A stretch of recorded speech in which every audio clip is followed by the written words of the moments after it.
지난 시간 우리는 믿음의 가정을 세우기 위해서 먼저 아내를 향한 하나님의 말씀이 무엇인지를 살펴보았습니다. 이어서 오늘은 남편을 향한 하나님의 말씀입니다. 혹여나 말씀을 들으면서 이 말씀은 내 아내가 들었어야 하는데, 혹은 내 남편이 이 말씀을 꼭 들어야 했는데 그 인간은 어디서 뭐하고 있는 건지, 그런 사탄의 음성이 들린다면 철저히 차단하시고 너부터 잘하세요라고 말씀해 주시는 하나님의 음성에 나부터 먼저 귀 기울이고 변화되는 하나님의 은혜가 있기를 바랍니다. 오늘 남편의 아내를 향한 하나님의 말씀의 핵심은 무엇인지 한번 읽어드리겠습니다. 자, 오늘 본문 말씀 에베소서 5장 25절 말씀을 제가 읽어드리겠습니다.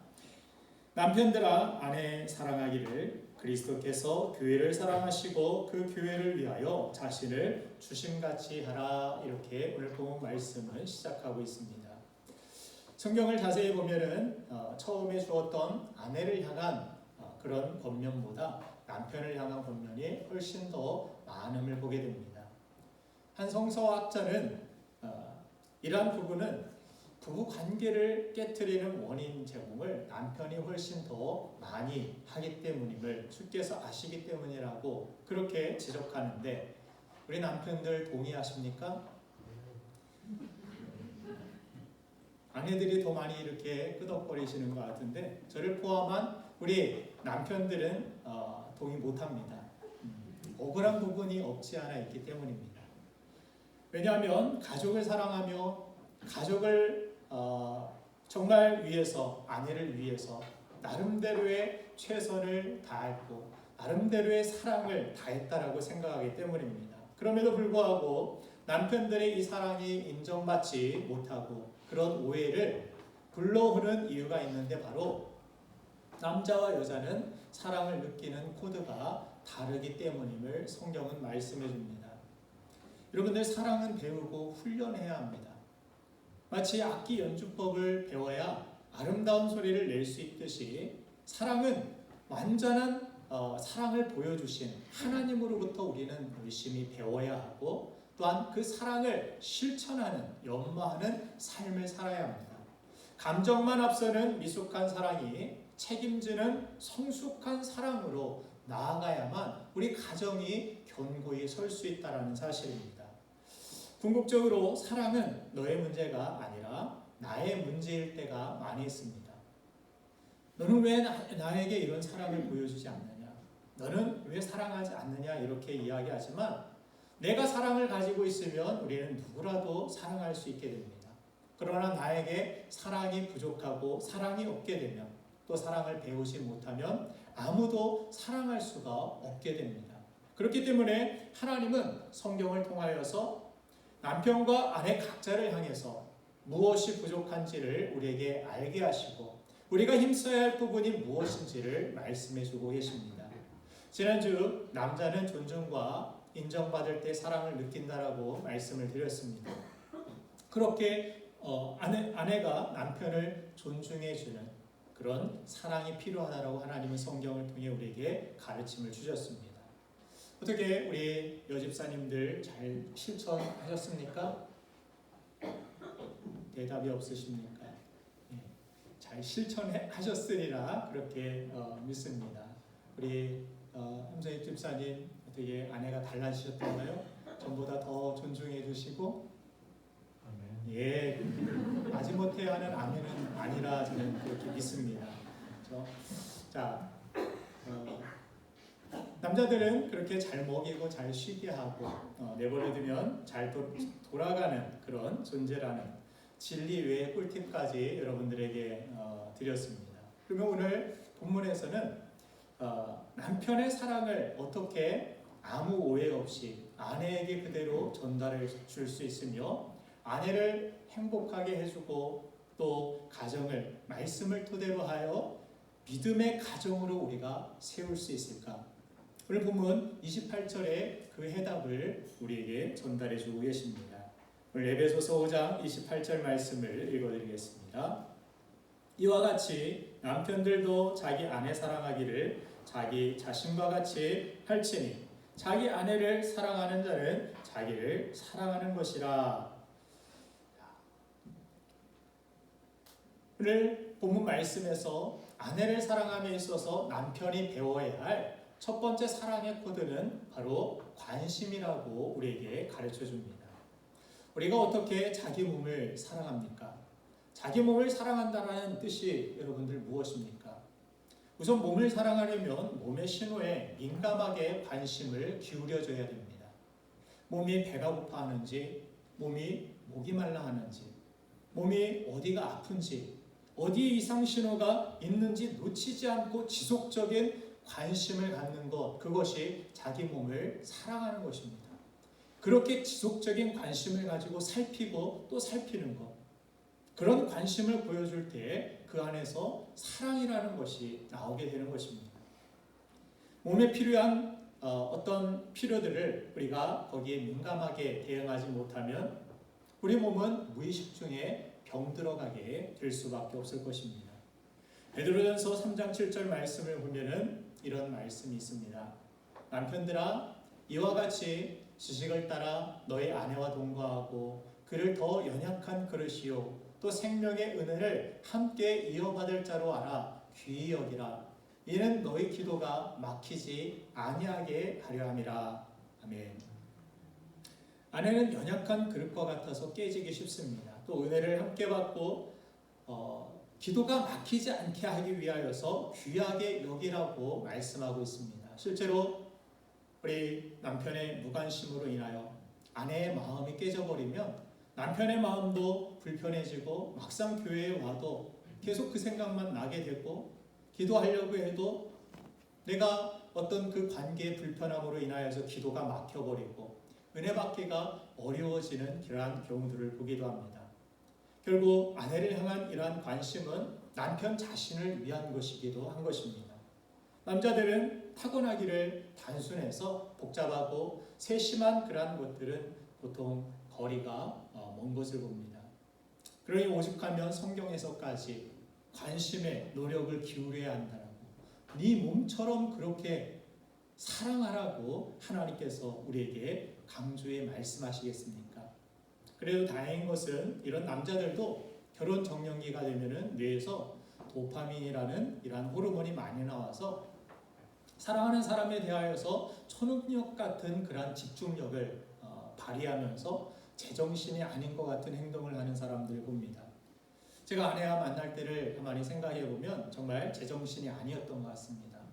대전에서 데이트를 하고 아내의 집인 공주까지 차로 바래다 주고 집으로 돌아오면서 다시 보고 싶어서 전화를 하면서 다시 만나러 가겠다고 차를 돌려서 다시 공주를 가서 별말 안 합니다. 잘 자, 내 꿈꿔. 그 한마디 하려고 그 먼 길을, 그 기름값을 없애면서 그렇게 갔던 제 삶을, 제 과거를 이렇게 돌아보니까 정말 지금 그렇게 하라고 하면은 못할 것 같습니다. 솔직히. 지금은 제가 정신이 온전해졌기 때문입니다. 그건 미친 짓이라고 생각합니다. 그렇다고 오해는 여러분들 하지 마셔야 될 것은 제가 사랑하지 않는 것이 아닙니다. 단지 그때와 호르몬이 다를 뿐입니다.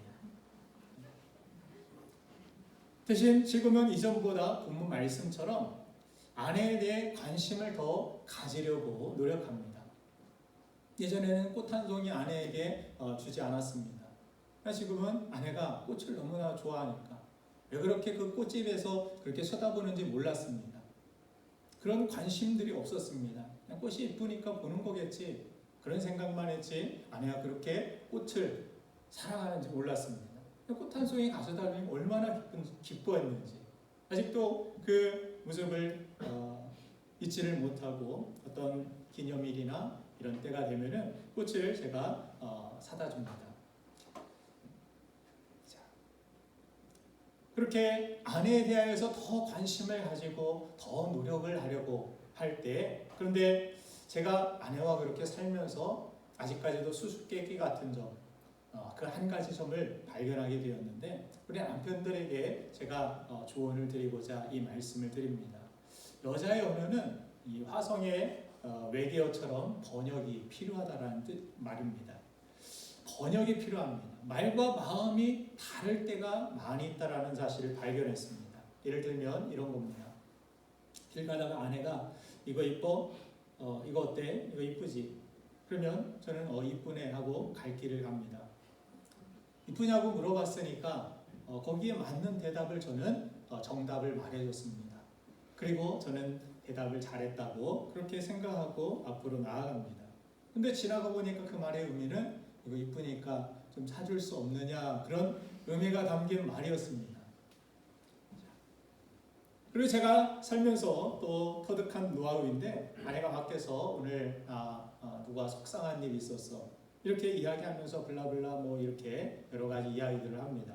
그러면 남편은 절대 진위 여부를 밝혀가지고 누가 잘못했고 거기다가 최악의 경우는 당신이 이거는 잘못한 것 같아 이렇게 하면은 아웃입니다. 그렇게 말하는 건 무슨 뜻입니까? 내 편 들어달라는 뜻이었습니다. 내 편 들어줘 하는 말을 그렇게 했던 것으로 그걸 몰라서 아주 헤맸던 적이 있습니다. 무조건 그 사람이 그럴 때는 나쁜 사람이래. 그 사람은 안 들으니까 아내 앞에서는 그렇게 이야기해야 소통이 됩니다. 소통이 안 되면 불통이 되고 불통은 결국 고통으로 저에게 다가온다라는 사실, 돌아온다라는 사실을 깨닫게 되었습니다. 또 아내가 지나가는 여자나 어떤 연예인 보면서 와, 저 여자 예쁘다, 예쁘지 않아? 이렇게 물어볼 때가 있습니다. 그러면 공감한다고 순진하게 진짜 예쁘다 이러면 정말 투 아웃입니다. 빈말이라도 아니야, 저 여자보다 당신이 더 훨씬 예뻐, 100배 예뻐. 이때는 과장법 아무리 무한대로 써도 부족합니다. 어쨌든 그런 과장법을 하면서 온갖 그런 상황 속에서 힘들지만 내 취향에는 성격에는 맞지 않지만 요즘 그런 이야기들도 있더라고요. 너 얼굴에 묻었어. 뭐가 묻었어? 예쁨. 네, 아침부터 닭살 죄송합니다. 그래야 사랑이 풍성해지는 것을 경험할 수 있었다라는 것입니다. 말다툼하다가 여자가 말 걸지 마. 듣기 싫어. 당신 마음대로 해. 그러면 정말 말하지 말라는 뜻일까요? 아내가 정말 마음대로 하라는 뜻일까요? 순진하게 이것을 해석 없이 직역해서 받아들여서 행동을 하고 정말 말 안 하고 정말 내 마음대로 해버리면 더 큰 화가 돌아오는 것을 체득할 수 있었습니다. 그럴 때는 온갖 눈치를 다 짜내가지고 이것이 부정적 신호인지 긍정적인 신호인지 잘 파악해서 행동해야 살아남을 수가 있습니다. 마지막으로 한 가지 더 팁을 드리자면 여자가 이 옷이 예뻐 저 옷이 예뻐 이렇게 물어볼 때가 있습니다. 참 자기가 좋은 옷을 입지 왜 이런 걸 물어보나 이런 생각이 들면서도 물어보니까 대답을 해줘야 되니까 가장 최선의 대답을 한다고 생각하면서 둘 다 예뻐, 둘 다 잘 어울려 이러면 더 짜증을 내는 그런 경우를 보았습니다. 아내가 원하는 것은 둘 다 예뻐가 아니라 어떤 옷에 대한 그러한 평가였다라는 사실. 그래서 살면서 터득한 방법은 가장 좋은 방법은 이쪽 옷은 더 어려 보이고 이쪽 옷은 더 세련돼 보여. 그렇게 말할 때 저에게는 가장 행복한 그런 경험이 기억이 있습니다. 자, 이런 답이 제 오랜 시행착오 가운데 터득한 이 남자가 사는 꿀팁이었습니다. 사랑하는 여러분들, 사랑하는 남편분들, 우리 하나님은 우리를 사랑하시되 우리의 필요를 먼저 살피시고 우리의 필요를 먼저 예비하시고 공급해 주셨습니다. 그리고 머리카락까지도 세실 정도로 끝없는 사랑의 관심으로 아들이신 예수 그리스도를 우리의 가장 필요한 우리의 죄를 씻고 우리가 구원받고 우리가 영원히 살 수 있는 천국을 허락하여 주시기 위하여서 아들 독생자까지도 내어주셨습니다. 그리고 오늘 남편들을 향하여서 하나님 짝지어 주신 그 아내가 다시 행복할 수 있도록 또 가정이 살아날 수 있도록 더 많은 관심으로 사랑하라고 말씀하고 계십니다. 오늘 주신 이 말씀에 순종함으로 믿음의 가정을 세우는 거룩한 남편이 되시기를 주님의 이름으로 축원드립니다. 마지막으로 두 번째, 아내를 사랑함에 있어서 남편이 배워야 할 사랑의 코드는 바로 책임입니다. 사랑에는 크게 세 가지 컬러가 있습니다. 하나는 호르몬에 의한 감정적인 요소입니다. 그리스어로 에로스적인 사랑이라 이렇게 부릅니다. 에로스. 에로스의 사랑은 사랑에 생명력을 불어넣는 어떤 에너지와 같습니다. 열정이 생기게 됩니다. 사랑의 감정적인 요소가 없으면 원동력을 잃어버리고 힘을 잃게 됩니다. 이 사랑의 감정적인 요소도 필요합니다. 아가서를 통하여 하나님의 사랑이 어떠한지, 우리를 향한 그 감정이 어떠한지를 분명히 보여주는 것을 우리는 성경을 통해서도 접할 수 있습니다. 그러나 감정적인 요소가 사랑의 전부라고 우리는 착각하지 말아야 합니다. 사랑이 전부가 내 감정이라 생각하는 그 가정들이 쉽게 깨어지는 현장들을 우리는 많이 보게 됩니다. 우리가 사랑이라 생각할 때 감정을 떠올리는데, 감정이 전부라 한다면 얼마 가지 않아서 사랑에 우리는 의심하게 되고 그 사랑에 대하여서 쉽게 실망하게 될 것입니다. 감정은 우리의 컨디션에 따라서, 분위기에 따라서, 호르몬에 따라서 쉽게 변하는 것이기 때문입니다.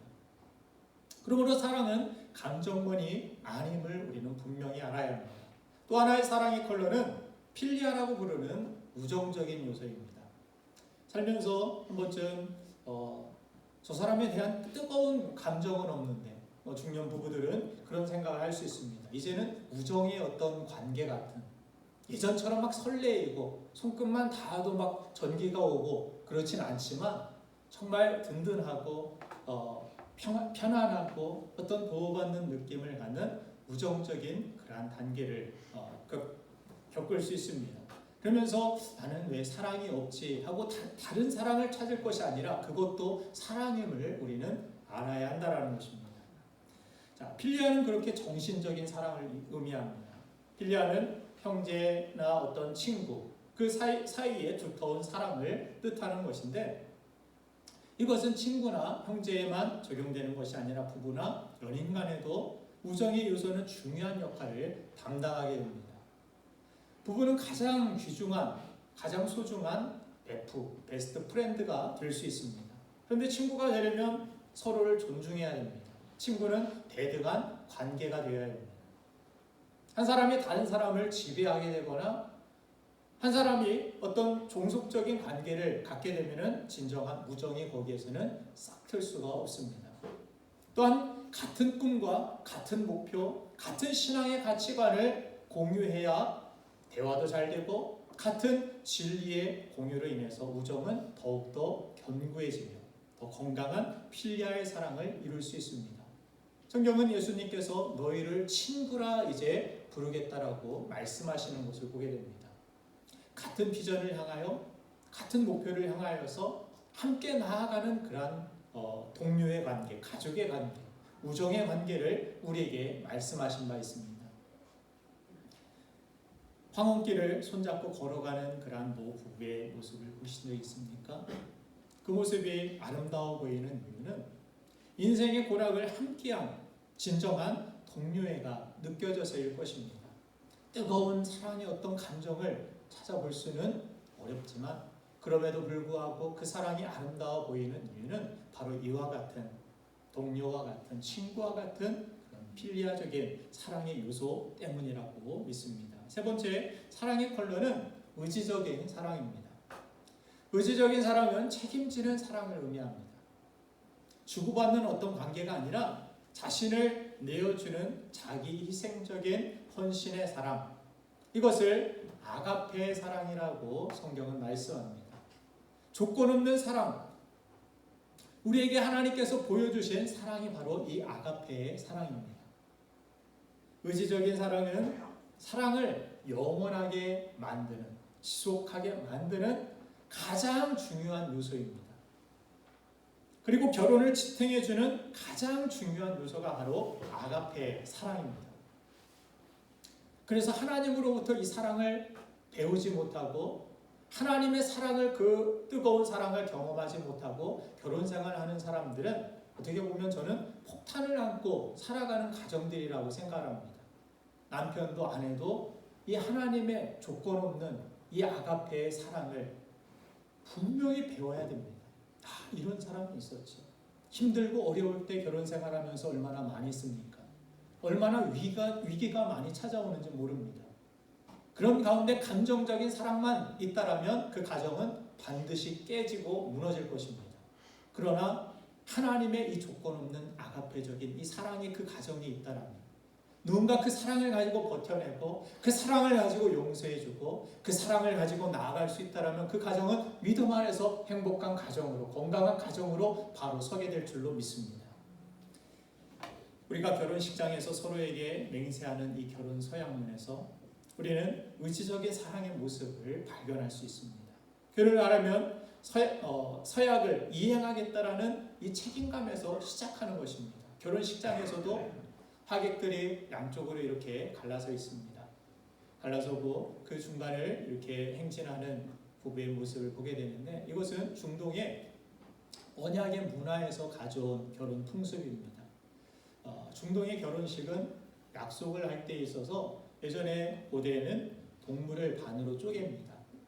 성경에도 모세가 하나님 앞에 언약을 받을 때 그런 장면이 기록되고 있는 것을 보게 되는데, 동물을 반으로 쪼개고 그 사이를 걸어갑니다. 그러면 약속이 체결된 것입니다. 약속을 할 때 이런 풍습들이 있었기 때문에 결혼도 약속이라는 것입니다. 끝까지 내가 함께하겠다라는 그러한 약속을 하는 것이, 그래서 결혼 서약문까지 읽으면서 약속을 만인들 앞에서 증인들을 세우고 약속을 하는 것입니다. 하객들 부르는 거 여러분들 축의금 때문에 부르는 것 아닙니다. 증인들로 부르는 거예요. 원래 의미는 그분들이 다 증인이다. 그리고 이 주례자가 그분들 앞에서 선언하는 것입니다. 이렇게 약속이 이루어졌음을 선포합니다. 자, 그래서 이 결혼 자체가 약속이라는 의미를 갖습니다. 그렇기 때문에 우리가 끝까지 그런데 이 약속을 잘 지키고 나아가는 것이 어렵습니다. 결혼을 하기 위해서 배우자가 앞으로 결혼할 그런 대상자가 있다라면 감정에 이 사람이 잘 끌리는 사람인지 아니면 책임 있고 약속을 잘 지키고 신의가 있는 사람인지 점검할 필요는 있다라고 생각을 합니다. 끝까지 사랑하며 산다라는 것이 쉽지 않기 때문입니다. 가끔 목사님 사랑받을 만해야 사랑을 해주죠. 사랑받을 만한 구석이 없습니다. 이렇게 하소연하는 그런 사람이 있을 때가 있습니다. 처음 만났을 때 부드럽고 따뜻한 그런 여자를 기억하고 살면서 살다 보니까 정말 어려운 때, 힘든 때 아내 안에서 딱딱하고 부드럽지 않은 그런 모습을 보면서 당황해하고 힘들어하는 남편들의 모습을 볼 때가 있습니다. 베드로 전서 3장에서 아내가 남편을 향해 가져야 할 중요한 포인트 가운데 하나가 부드러움이라고 베드로가 이야기합니다. 부드러움이 있어야 된다, 여자는. 그런데 요즘 여성들은 맞벌이 부부로 사회일도 하고 또 가정 안에서 결혼 후에 살림하고 일하고 아이 낳고 아이 양육하고 그러면서 어떻게 보면은 요즘 나오는 강철부대 같은 그런 대원이 돼가는 안타까움이 있습니다. 예전에 부드러움을 버리고 싶어서 버린 것이 아니라 남편들이 속은 것이 아닙니다. 저는 처음에 속은 줄 알았습니다. 제 아내가 원래 이렇게 강한 사람이었는가? 저는 전에는 그렇지 않았습니다. 정말 온순하고 물론 발톱을 숨기고 있었을 수도 있지만 살면서 어려움과 힘듦과 이런 부분들을 경험하면서 점점 단단해지고 굳어져가고 강팍해지는 그런 안타까움을 이제 와서 볼 수 있었습니다.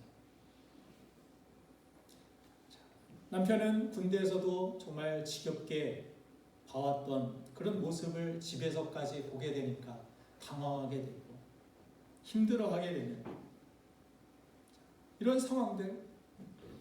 정말 남자는 부드러움을 기대하면서 결혼했는데 살다 보니까 군대 고창 같은 아내의 모습을 바라보면서 관등성명해야 될 것 같고 괜히 반찬 투정했다가는 큰일 날 것 같고 애들하고 씨름하고 가사일에서 산업전선에서 여러 가지 관계 가운데서 부드러움이 남아있다는 것은 어떻게 보면 기적이 아닐 수 없습니다. 저는 살면서 아내가 방울뱀 소리를 그렇게 잘 내는 줄 저는 몰랐습니다. 하는 그 한마디에 아이들이 막 분주하고 어렸을 때 그런 자세를 딱 바로잡고 아이들이 뱀을 그렇게 무서워하는지 정확히 알고 있었던 것 같습니다. 그럼에도 남편은 집에 들어가면 아내의 따뜻한 위로의 말 한마디, 따뜻한 밥 한 그릇 기대합니다. 그런데 힘들게 하루 일과를 마치고 오면은 기대와는 달리 딱딱한 고참이 집에 기다리고 있고, 너는 힘들게 일하고 온 남편한테 따뜻한 밥 한 그릇 못 해주냐? 그러면 누군 집에서 놀고 있는 줄 아느냐? 그러면서 밥통에 밥 있는데 손이 없어, 밥이 없어. 큰 소리 나기 일쑤입니다. 이 의지적인 이러한 사랑은 이렇게 힘들고 어려운 상황 속에서 감정이 예전 같지 못하고 아내의 모습이, 남편의 모습이 서로의 기대와는 다른 그러한 실망 어린 그런 모습으로, 또 필리아적인 어떤 우정적인 모습도 깨져 있는 상황이 있을 수 있습니다. 그럼에도 이 의지적인 사랑은 결혼의 견고한 하나님이 우리에게 허락하여 주신 그 아가페적인 이 사랑은 견고하게 이 사랑을 지속하고 이어갈 수 있는 이유가 된다라고 성경은 우리에게 가르쳐주고 있습니다. 오늘 본문을 보면 남편들을 향하여서 이런 사랑을 본받아야 된다라고 말씀하면서 29절 말씀에 어떻게 하나님이 우리를 사랑하셨는지를 보여줍니다. 에베소서 5장 29절, 누구든지 언제나 자기 육체를 미워하지 않고 오직 양육하여 보호하기를 그리스도께서 교회에게 함과 같이 하나니. 우리에게 하나님의 사랑을 보여주셨다 말씀하시고, 또 25절부터 27절까지 제가 읽어드리겠습니다. 남편들아, 아내 사랑하기를 그리스도께서 교회를 사랑하시고 그 교회를 위하여 자신을 주신같이 하라. 하나님께서 우리에게 조건 없이 내어주셨다라는 거예요. 근데 26절, 27절 보니까 이는 곧 물로 씻어 말씀으로 깨끗하게 하사 거룩하게 하시고, 우리가 원래 깨끗하지 않았다라는 것을 전제하고 있습니다.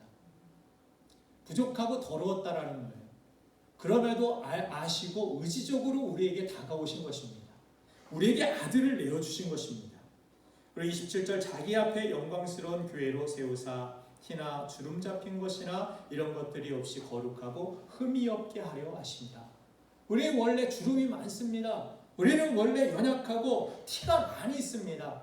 우리 성격적으로도 앞으로 기질 설교를 제가 준비하고 있지만 우리의 삶 속에서 정말 어려운 부분들, 이런 부분들 가운데서 서로를 이해하지 못하고 오해하고 교회 안에서도 서로의 관계가 깨트려지는 안타까운 모습을 보게 됩니다. 그럼에도 불구하고 하나님께서는 이 교회를 포기하지 않고 여러분들을 절대로 포기하지 않습니다. 왜 그렇습니까? 이 의지적인 사랑 때문입니다. 내가 잘나서, 내가 좋아서, 깨끗해서 하나님이 나를 구원하신 것이 아니고 흠이 많았는데 불러서 깨끗하게 하시기 위해서 먼저 자기를 희생하셨고, 나의 주름 잡힌 것, 티 많은 것, 이것들을 펴시고 깨끗하게 제거하시기 위하여서 나에게 먼저 내어주신 사랑, 보여주신 사랑, 이것이 바로 아가페의 사랑, 하나님의 사랑이다. 남편들이여, 아내 사랑하기를 이렇게 사랑해라. 예전보다 못나 보인다고, 예전보다 부족해 보인다고, 예전보다 주름이 많아졌다고, 티가 많이 보인다고, 당신 달라져서 변했어, 사랑이 식었어, 이런 것이 아니라 사랑의 감정은 식었어도 이 아가페적인 끊임없는 변함없는 그럼에도 불구하고의 아가페적인 사랑, 이 사랑을 본받고 실천해야 된다라고 우리 남편들을 향하여 하나님은 말씀하여 주십니다. 사랑하는 여러분들, 성경은 구약과 신약으로 되어 있습니다. 구약은 아브라함과 세우신 언약을 토대로 해서 누가복음 1장 70절 72절 말씀과 같이 말씀하신 바와 같이 언약하신 바와 같이 그 언약을 기억하사 우리에게 메시아를 예수 그리스도를 보내어 주셨다라고 말씀하고 있습니다. 하나님은 약속 때문에 내 감정은 저 죄악 많은 저 인간들 다 쓸어버리고 싶은 감정이 있을 수 있습니다. 다 관계를 그냥 끊어버리고 싶은 마음이 있음을 성경 곳곳에서 보게 됩니다. 내가 저 불평하는 저 원망하는 백성을 다 쓸어버리겠다. 하나님 앞에 막 모세가 엎드려서 봐달라고 기도하지 않습니까? 하나님 돌이켜달라고. 하나님 택한 백성들 아니냐고. 그 언약을 자꾸 떠올리게 합니다. 그렇죠? 기도할 때에도. 우리가 기도할 때에도 붙들고 기도해야 될 것은 하나님의 약속입니다. 우리가 평생 믿음으로 살 때 여러분들이 붙들어야 될 것은 하나님의 약속입니다. 하나님의 가장 큰 약속을 성경은 뭐라고 합니까? 십자가에서 달리신 내 아들을 보라. 십자가에 달려 죽은 내 아들을 보라. 이것이 바로 하나님이 우리를 향한 가장 분명한 표징이라고 성경은 말씀하고 있습니다. 여러분들의 삶 속에 때로 위기가 찾아오고 흔들릴 수 있습니다. 감정이 예전같지 못할 때도 있을 것입니다. 그럼에도 불구하고 이 사랑을 기억하십시오. 이 사랑을 실천하십시오. 그렇게 된다면 여러분들의 삶에서, 여러분들의 가정에서 때로 위기가 있지만 그 위기가 지나고 나면 추억이 될 것이고, 그때 잘못 선택하지 아니하고 좋은 선택을 하고 이 사랑을 기준으로 여러분들의 삶 속에서 더 좋은 열매, 더 좋은 미래를 여러분들이 보게 될 줄로 믿습니다. 물론 하나님 주신 이 말씀을 실천하고 배움을 통하여서 여러분들의 가정이 믿음의 가정으로 세워지는 은혜가 있기를 주님의 이름으로 축원드립니다. 기도하겠습니다.